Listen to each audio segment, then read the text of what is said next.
आज डिस्कस करेंगे liquid penetrant testing के बारे में। लिक्विड पेनिट्रेंट टेस्टिंग होती क्या है और ये कैसे वर्क करती है। तो सबसे पहले हम इसके बारे में डिस्कस करते हैं। इसको हम नॉन डिस्ट्रक्टिव टेस्टिंग में बोलते हैं। इसका जो दूसरा नाम है एनडीटी है। डिस्ट्रक्टिव का मतलब क्या है कि हम कुछ तोड़फोड़ किए बिना इस किसी भी पार्ट की टेस्ट कर सकते हैं कि उसके अंदर क्रैक है या नहीं। लिक्विड पेनिट्रेंट टेस्टिंग का हम यूज इसका करते हैं चेकिंग करने के लिए क्रैक्स की, जो मेनली वेल्डिंग जॉइंट्स में होते हैं, जो हमें अपनी आंखों से क्लियरली दिखाई नहीं देते। तो उसके लिए हम लिक्विड पेनिट्रेंट टेस्टिंग का यूज करते हैं। इनके लिए जो मटेरियल है जिनके ऊपर हम इस टेक्निक का यूज कर सकते हैं वो होते हैं non porous metal, like steel, cast iron, plastic, glass, कुछ भी हो सकता है। लेकिन इसके लिए जो मेटल है वो नॉन पोरस होना चाहिए। इसके अंदर जो जो कंपोनेंट यूज करते हैं वो हैं क्लीनर। क्लीनर कुछ भी आप ले सकते हैं जिससे आप मेटल प्लेट को साफ कर सकें। फ्लोरोसेंट डाई और कलर्ड डाई।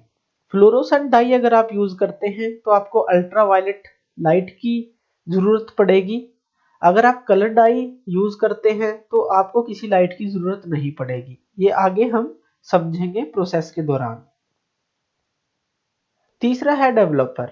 डेवलपर होता है, जैसे हमारे पास एक इसका जनरल एग्जांपल है, जैसे चोक है।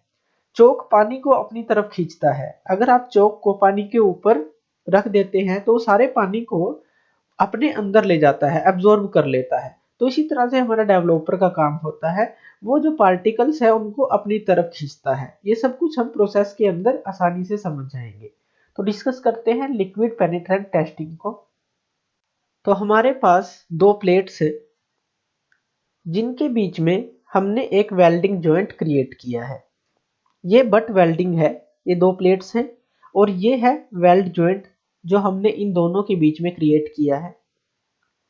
तो अब हम क्या चाहते हैं, हम इस वेल्ड जॉइंट को जो हमने क्रिएट किया है इन दोनों प्लेट्स के बीच में, उसको टेस्ट करना चाहते हैं कि इसके बीच में कहीं पे क्रैक तो नहीं रह गए।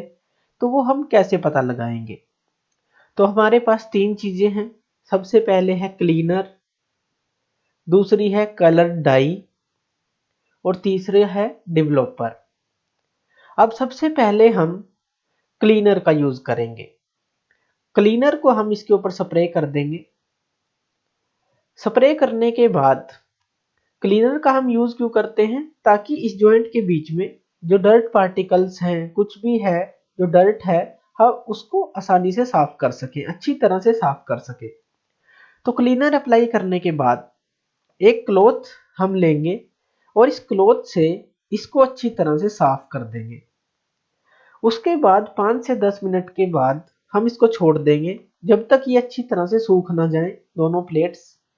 उसके बाद हम अप्लाई करेंगे इसके ऊपर कलर डाई। अब जो कलर डाई है ये है लिक्विड फॉर्म में, तो आप इसको स्प्रे भी कर सकते हैं और ऐसे ही अप्लाई भी कर सकते हैं। इसको अप्लाई करने के बाद कलर डाई इसको कवर कर लेगी जॉइंट को, और अगर जहां जहां पे इसके क्रैक हैं उसके अंदर जाना स्टार्ट कर देगी। तो हम इसको लगभग 5 मिनट से लेके 1 घंटे तक इसको छोड़ सकते हैं। तो उसके बाद जब ये डाई अच्छी तरह से इसके अंदर चली जाएगी तो दोबारा से हम एक क्लॉथ लेंगे और इसको साफ कर लेंगे हल्का हल्का।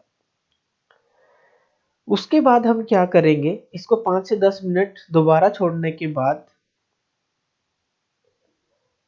जो ये डाई है वो साफ हो जाएगी, और जो डाई थी वो क्रैक्स के अंदर जा चुकी है, तो ऊपर कुछ नहीं रहेगा, तो ये हमें दिखाई नहीं देगी जो अंदर डाई है। तो इसके लिए हमें अप्लाई करना पड़ेगा डेवलपर। तो डेवलपर को हम अप्लाई करेंगे इस जॉइंट के ऊपर। जब हम डेवलपर को इसके ऊपर अप्लाई करेंगे तो हम उसको कुछ टाइम के लिए छोड़ देंगे, और कुछ टाइम बाद क्या होगा, जो ये जॉइंट है इसके ऊपर कलर्ड डाई आ जाएगी जहां जहां पे क्रैक है। तो इस तरह का इंप्रेशन जैसे ये आ गया, तो यहाँ पे क्रैक है, कलर डाई ऊपर आ जाएगी, डेवलपर उसको ऊपर की तरफ खींचेगा। तो जहां जहां पे इस तरह की हमें कलर्ड इंप्रेशन मिलेंगे तो हमें पता चल जाएगा यहाँ पे क्रैक है इस जॉइंट के अंदर। तो इस तरह से काम करती है liquid penetrant testing. Thank you. Thank you ये वीडियो देखने के लिए। और ज़्यादा अपडेटेड वीडियोस के लिए आप मेरे चैनल लर्न एंड ग्रो पे मुझे सब्सक्राइब कर सकते हैं। Thank you.